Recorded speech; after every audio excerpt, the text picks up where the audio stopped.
이 시간 사사기 7장 1절에서 3절의 말씀을 같이 읽었는데요. 질투의 화신이라는 제목으로 같이 말씀 나누겠습니다. 성경을 읽다 보면 하나님은 의외로 별로 친절하지 않으십니다. 이유가 있는데 하나님은 절대자 창조주이시기에 우리가 이해하기 어려운 부분에 대해서는 선언하거나 선포하시는 부분이 훨씬 많습니다. 성경을 읽어보면 과학책처럼 하나님이 논리적으로 이론적으로 설명하기보다는 이런 거다라고 선포하시죠. 대표적으로 창세기 1장입니다. 창세기 1장은 천지 창조를 과학적으로 설명하는 부분이 아닙니다. 이렇게 접근하시면 창세기 1장을 여러분이 이해하기가 어렵죠. 창세기 1장 1절이 이렇게 시작합니다. 태초에 하나님이 천지를 창조하시니라. 몇 가지 중요한 단어로 하나님이 선언을 하시는데요. 먼저 태초라는 말이 나오죠. 계속 띄워주세요. 태초. 시간의 시작을 하나님이 말씀하십니다. 그러니까 내가 시간의 시작이라는 개념을 만들었다. 그리고 또요, 하나님이 천지는 단순하게 하늘과 땅만을 의미하는 게 아니라 공간이라는 개념을 이야기합니다. 그러니까 하나님은 창세기 1장 1절, 그러니까 성경을 펴자마자 설명하는 게 아니라 선포하십니다. 내가 시간이라는 개념을 만들었고 공간이라는 개념을 만들었다. 그리고 사람은 바로 이 두 가지의 개념 속에서 살아갑니다. 이것을 벗어날 수 있는 사람은 없습니다. 가끔 시간과 공간을 벗어난 듯한 그런 이상한 사람을 우리가 4차원이라고 이야기하지 않습니까? 근데 사람은 이 개념 속에서 살아가는 거예요. 그러니까 하나님이 선언하는 겁니다. 내가 시간의 시작을 만들었고 공간의 개념을 만들었다. 그리고 너는 이 속에서 살아간다. 이게 믿어지니? 대다수의 성경은 이런 부분이 많습니다. 그러니까 이 부분이 받아들여지지 않으면 우리는 더 이상 성경을 읽어갈 수 없죠. 오늘 말씀도 사실 마찬가지입니다. 아마 배경 6장부터 잘 읽어보셨으면 알겠지만 미디안의 군대 13만 5천 명과 이스라엘이 전투를 해야 합니다. 처음에 모인 숫자는 3만 2천 명이었습니다. 물론 여전히 열세이긴 하지만 4대 1 정도면 그래도 해볼 만한 것 아닙니까? 그런데 하나님이 결국에는 몇 명으로 줄이십니까? 300명으로 줄이실 겁니다. 그러니까 13만 5천 대 300, 0.2%입니다. 역사적으로 이런 수치를 가지고 승리한 전쟁은 없습니다. 그러니까 하나님은 바로 이 순간에도 너희가 300명을 데리고 싸워야 한다. 설명할 게 아니라 선언하시면 됩니다. 3만 2천의 군대를 300으로 줄일 거야. 그리고 내가 도울 거니까 나가서 싸우자. 아주 간단하게 이렇게 이야기하시면 됩니다.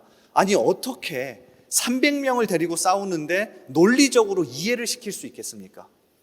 출애굽기 14장에 보면 비슷한 상황이 나옵니다. 출애굽한 이스라엘 백성들이 홍해를 앞에 두고 뒤에서 바로의 군대가 쫓아오자 두려워 떨고 있었죠. 그때 하나님이 뭐라고 이야기하십니까? 모세를 통해서 이렇게 이야기하세요. 출애굽기 14장 13절 이하에 모세가 백성에게 이르되 너희는 두려워하지 말고 가만히 서서 여호와께서 오늘 너희를 위하여 행하시는 구원을 보라. 너희가 오늘 본 애굽 사람을 영원히 다시는 보지 아니하리라. 여호와께서 너희를 위하여 싸우시리니 너희는 가만히 있을지니라. 설명하지 않으십니다. 내가 이제 홍해를 가를 거야. 그리고 밤새 건널 거란다. 조금 무섭기도 하겠지. 근데 괜찮아. 이 물 안 넘어갈 거야.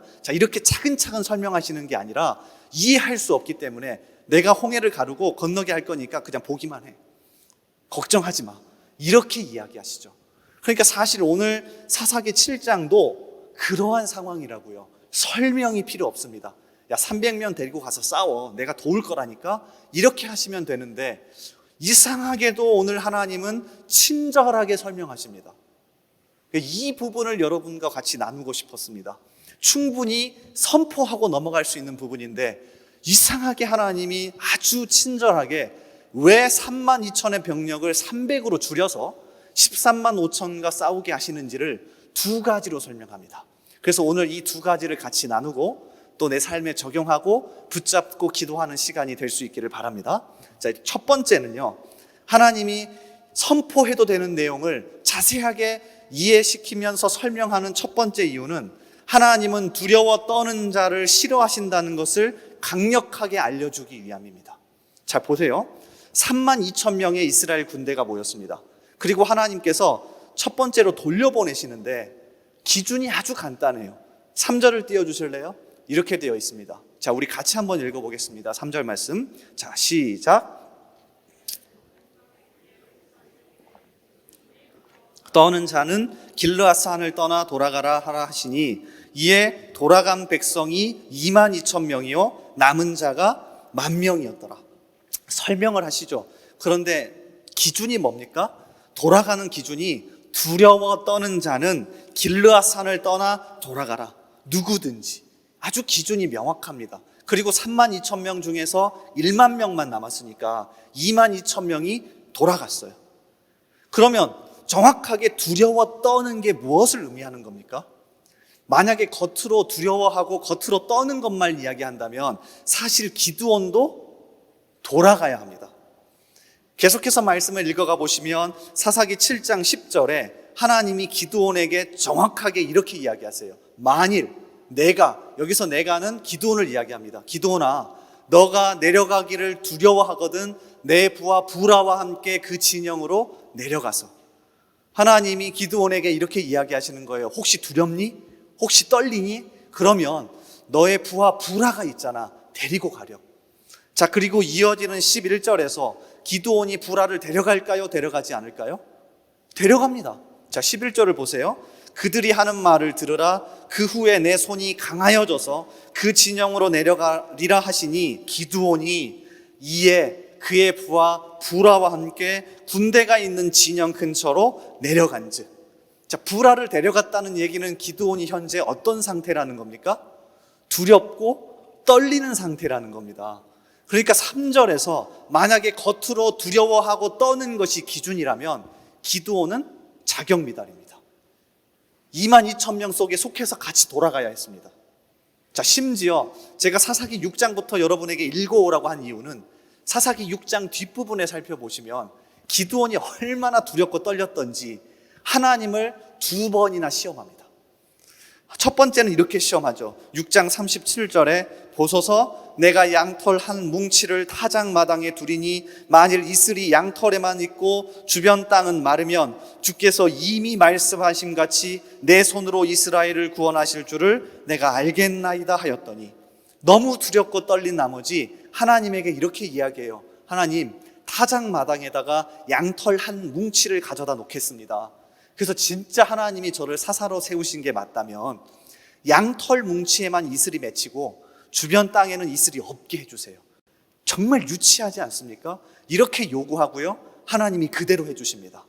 자, 그럼 여기서 끝나야 되는데 기드온이 여기에서 멈추지 않고 한 번 더 제안하죠. 이번에는 완전히 반대로 요구합니다. 자, 39절을 보세요. 기드온이 또 하나님께 여쭈되 주여 내게 노하지 마옵소서. 내가 이번만 말하리이다. 구하옵나니 내게 이번만 양털로 시험하게 하소서. 원하건대 양털만 마르고 그 주변 땅에는 다 이슬이 있게 하옵소서 하였더니, 자, 반대로 요구하죠. 하나님, 이번에는요 양털은 그대로 있고요 주변 땅만 이슬이 맺히게 해주세요. 놀랍게도 하나님은 군소리 한번 하지 않고 그대로 해주십니다.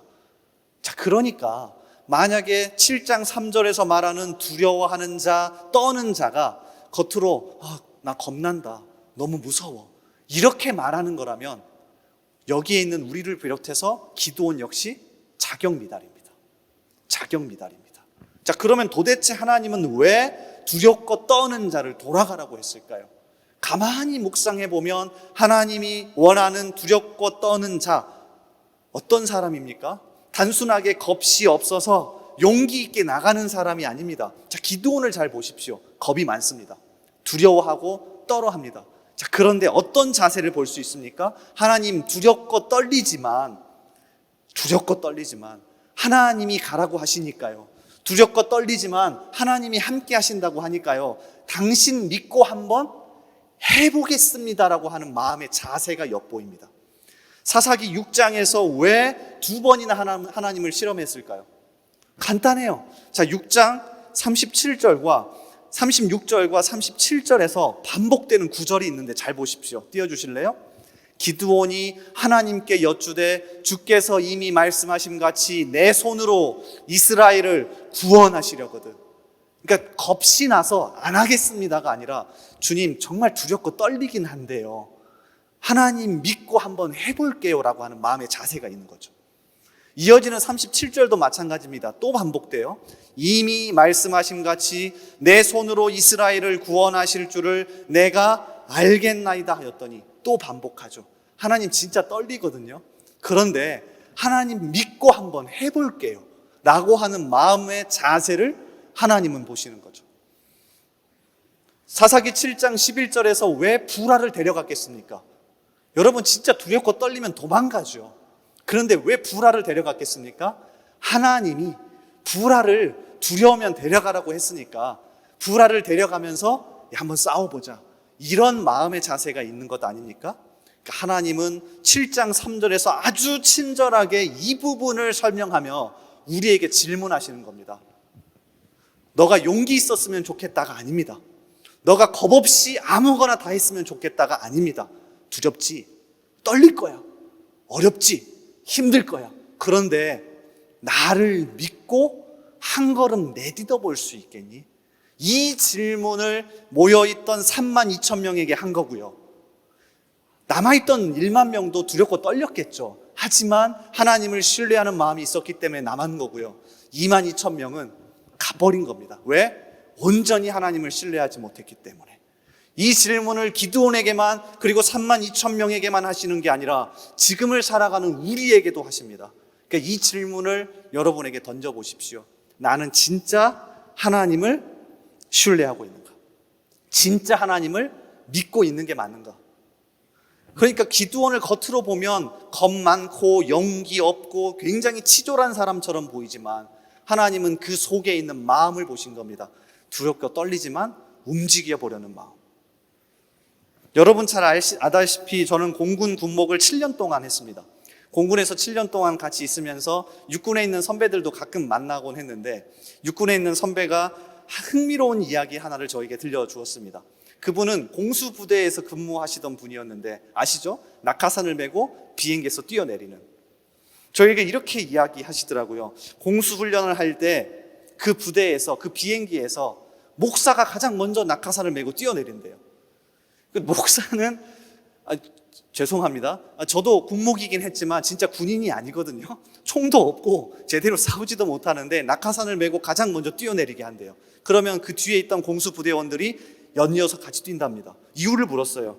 형님, 왜 그렇게 하는 겁니까? 그랬더니 아주 독특하게 이렇게 말씀해 주셨습니다. 낙하산을 메고 공수훈련을 할 때 가장 중요한 것은 겁 없이 용감한 상태가 아니야. 우린 그렇게 생각하지 않습니까? 겁이 없어야 잘 뛰어내린다. 아니래요.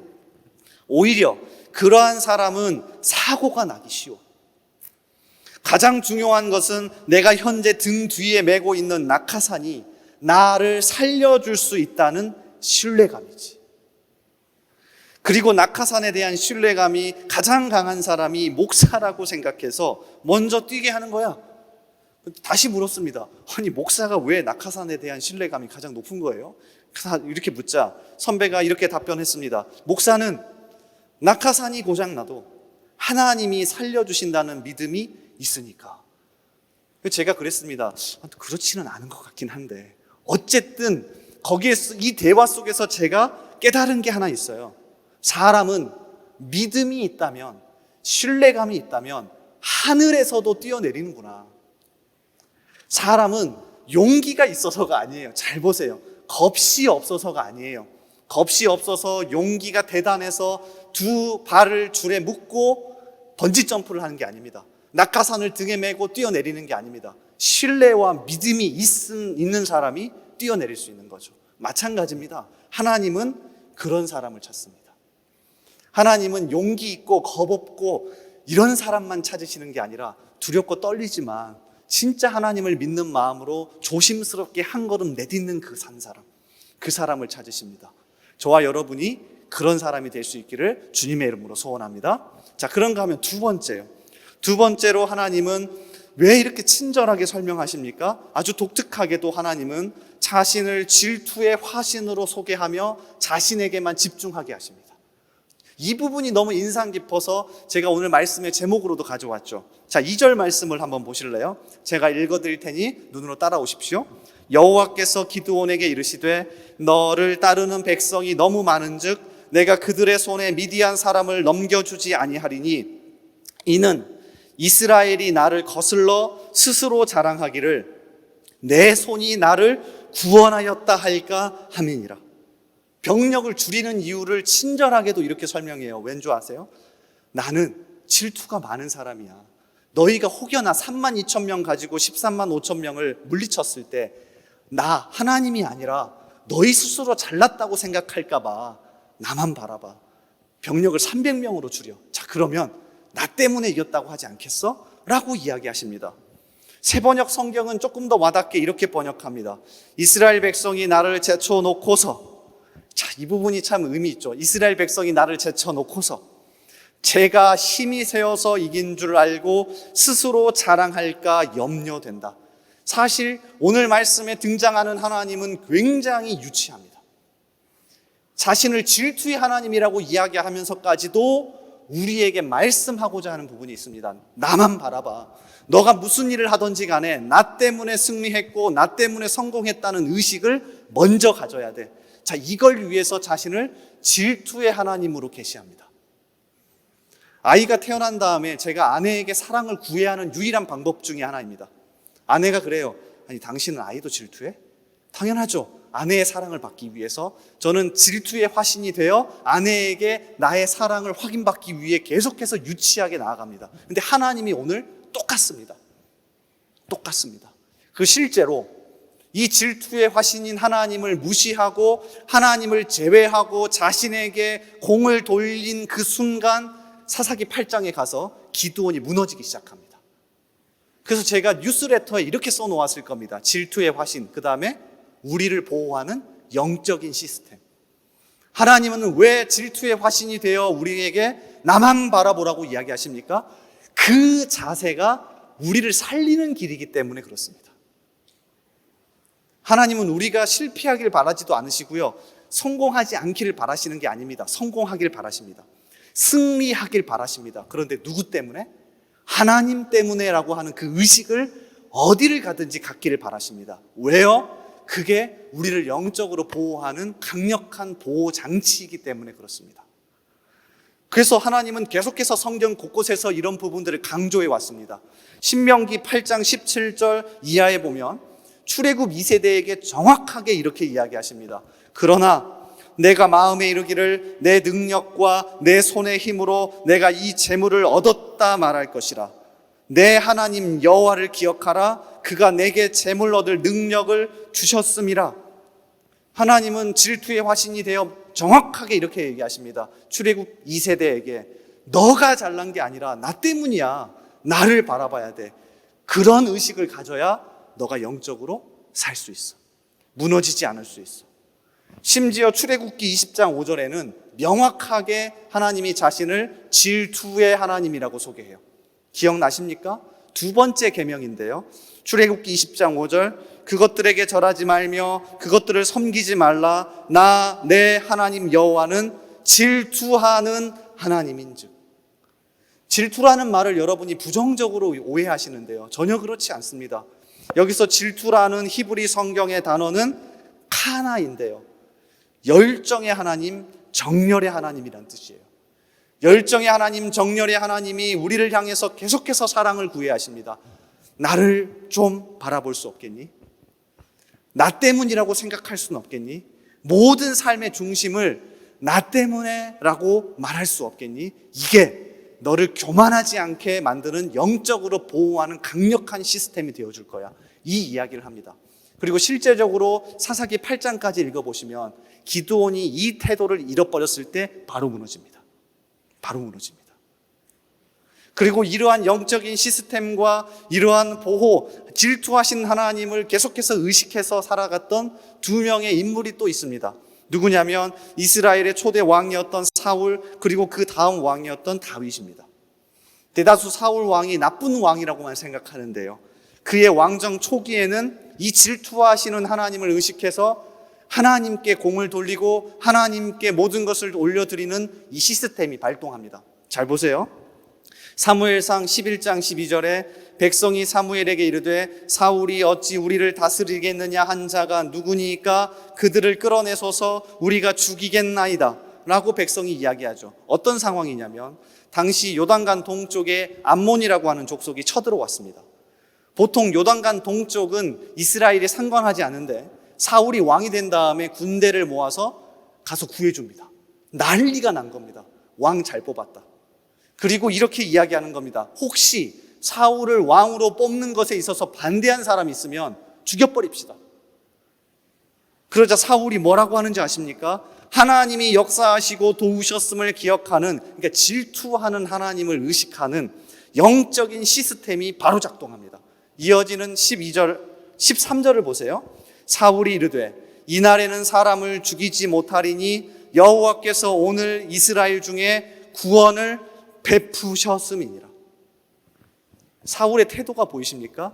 사실 사무엘상 11장을 읽어보면 사울 왕이 잘한 게 맞습니다. 사울 왕이 뛰어나게 잘한 게 맞아요. 그런데 사울 왕은 바로 누구에게 돌립니까? 아니야, 하나님이 구원을 베푸셨어. 그리고 살아갑니다. 다윗도 마찬가지입니다. 다윗이 처음부터 이스라엘 전체의 왕이 된 게 아닙니다. 아십니까? 아마 저와 함께 구약 성경 개관을 들으신 분은 알 겁니다.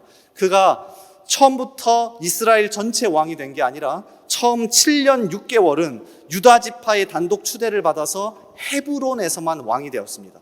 자, 그리고 사울의 마지막 아들이었던 이스보셋이 죽고 이스라엘 전체의 왕이 됩니다. 7년 6개월이 지난 다음에. 바로 그때 다윗의 마음을 성경은 이렇게 고백합니다. 사무엘하 5장 12절 다윗이 여호와께서 자기를 세우사 이스라엘 왕으로 삼으신 것과 그의 백성 이스라엘을 위하여 그 나라를 높이신 것을 알았더라. 사실 다윗이 잘한 게 맞습니다. 7년 6개월 동안 잘 인내했고요. 정말 잘 참았고요. 정치적으로 군사적으로 잘 준비해서 이스라엘 전체의 왕이 된 게 맞습니다. 다윗의 마음을 뭐라고 고백합니까? 여전히 여호와께서 자기를 세우사 여호와께서 나를 높이신 것을 알았더라. 이게 우리를 영적으로 보호하는 시스템이 되더라고요. 누구를 의식하는 것? 야, 질투하는 하나님이 나를 지금도 계속해서 보고 있구나. 열정의 하나님이 지금도 나를 계속해서 보고 있구나. 내가 뭐라고 얘기하는지, 내가 무엇이라고 행동하는지. 그러니까 이 부분을 우리가 눈여겨보셔야 합니다. 왜? 하나님은 설명하지 않아도 되는 부분을 친절하게 설명하면서 자신을 두 가지로 계시했기 때문에 그렇습니다. 두려워 떠는 자, 하나님을 신뢰하는 자가 진짜 승리할 수 있다. 또 뭐요? 하나님만 바라보는 자가 진짜 승리할 수 있다. 이 두 가지를 기억하며 살아갈 수 있기를 바랍니다. 마지막으로 드라마 하나를 소개하고 마칠까 하는데요. 사실은 드라마 제목에서 오늘 설교의 제목을 가져온 게 맞습니다. 제가 공효진을 너무 좋아해서, 우리 아내에게 말하면 안 되는데요. 공효진을 너무 좋아해서 공효진의 드라마는 처음부터 끝까지 다 봤습니다. 어떻게든 구해서 다 봤어요. 저는 원래 한 번 빠지면은 완전히 파는 성향이 있어서 다 봤는데요. 2016년에 공효진, 조정석, 고경표 이 세 명의 주인공이 등장한 질투의 화신이라고 하는 24부작 드라마가 있었습니다. 혹시 보신 분 있습니까? 저는 참 흥미롭게 보았었는데요. 여기에서 조정석의 극중 이름이 이화신인데 이 친구가 워낙 질투가 많아서 아마 이중적인 이름으로 질투의 화신이라고 한 것 같아요. 말도 안 되게 이야기가 이어집니다. 공효진이 정확하게 조정석과 고경표라고 하는 두 남자를 50대 50으로 사랑한답니다.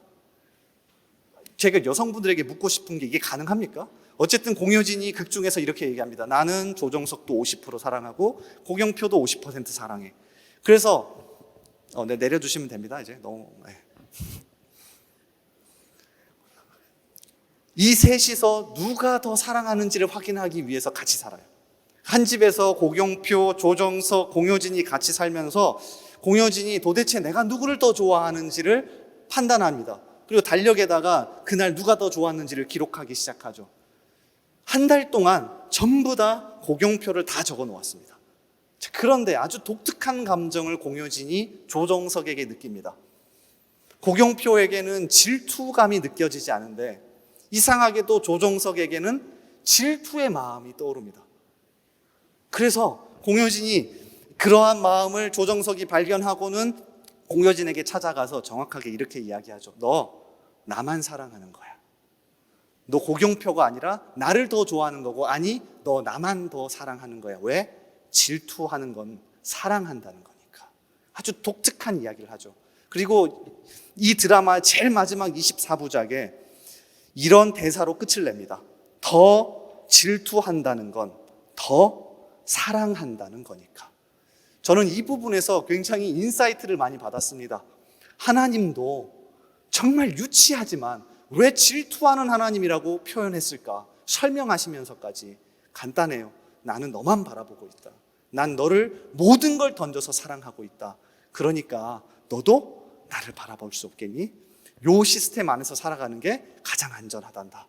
이 하나님의 마음을 바라보시고요, 하나님만 의지하고 신뢰하고 살아가는 저와 여러분 되기를 주님의 이름으로 소원합니다. 이 시간 같이 찬양하고 또 더 깊은 기도의 자리로 나아가기를 원하는데요, 우리 다 같이 자리에서 일어나 보실래요? 일어나서 결단하는 마음으로 같이 찬양합시다.